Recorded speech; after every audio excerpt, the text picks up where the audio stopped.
Just another Saturday. Just another Saturday.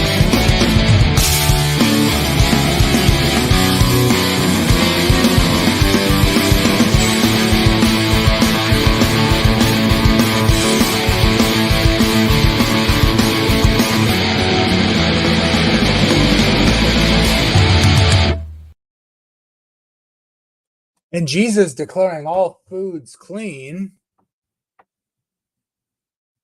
he said, what goes into you isn't what defiles you, it's what comes out. Obviously, we can eat all foods now. Oh, wait. What does that mean? All foods clean. What is the context is another question. What is the issue there going on with the Pharisees? It's talking about their man-made laws, perhaps. Could that be something to do with the context? And again, people scoff at me when I point this out, but he said all foods clean. Does that mean Jesus declared all things people categorize as food is clean? There's some really wild, nasty things that defile a person in the sense of making you sick that people consider food in cultures around the world. There's weird, deviant sexual practices that involve food that people might define as food. When he did away with the law and made all foods clean, does that mean anything anyone ever describes as food? Or is that like a loose term for, well, I don't know, it depends. Whatever I feel like, all food's clean. Yeah, okay. I just have this weird idea in my head. You've heard the saying, you are what you eat. Well, what we eat is used by our bodies to make our bodies. And we are called the temple of God. And whoever defiles the temple of God, him God will destroy. But God doesn't care about your body. No, sins are just moral demerits. And God's looking for a way to throw rocks at you. This is the kind of thing I get all the time when I talk about the law of God standing, which it does stand firm, and it's in the temple in heaven, of course.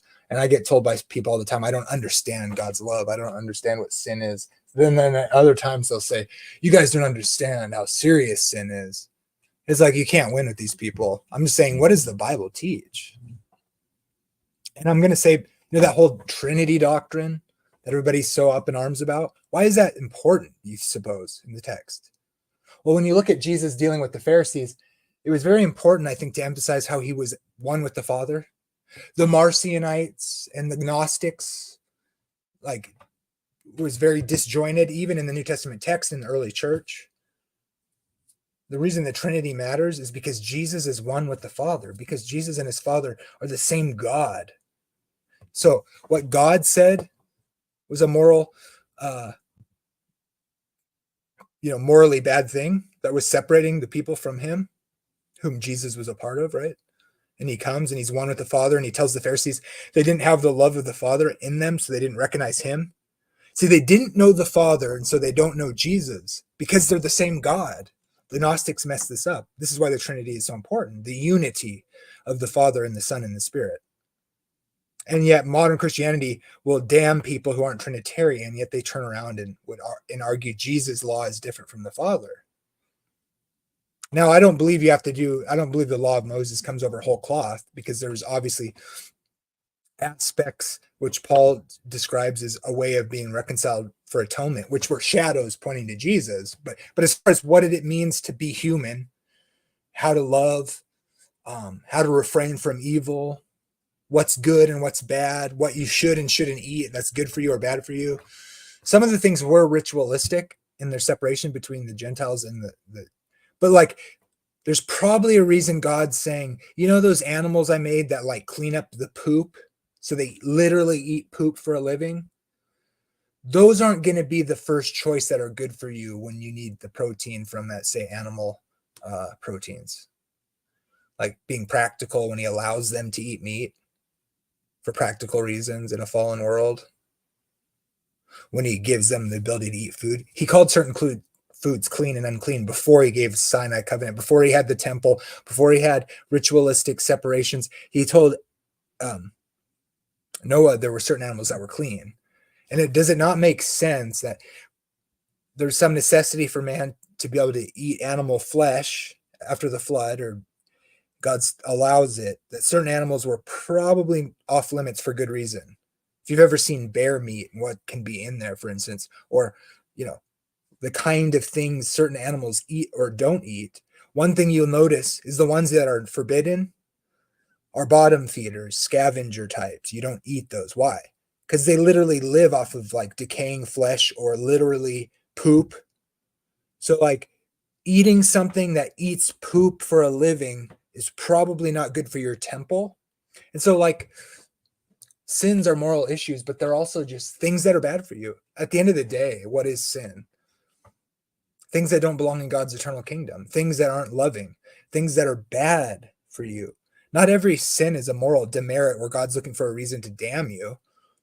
It's just God telling you how to live and be a human. And so if you think all food's clean means go ahead and just eat whatever, and anybody else just doesn't understand the love of God. No, I do understand the love of God. And sometimes sin isn't just a moral demerit so God can be mad at you, but it's telling you how to live better because he wants the best for us. So all food's clean doesn't include it's okay to eat poop now, or just whatever anybody calls food. Go ahead and eat poisonous fish now, like some cultures do, because Jesus said it was clean. So if you don't eat it, you don't have faith. Like, let's go. I guess we have to wrangle snakes, poisonous snakes now, but we're not true believers. And I won't even get into the disgusting practices of the sexually immoral, what they eat. Is that clean? Is that food? What is food? Whatever you can stuff down your mouth and manage to swallow, is that food? Or is it a general sense of whatever people happen to eat in their culture? Where is no, the Bible defines food.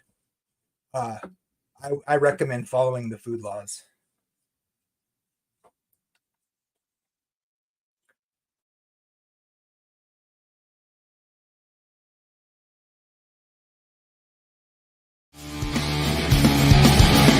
Just another Saturday. Just another Saturday.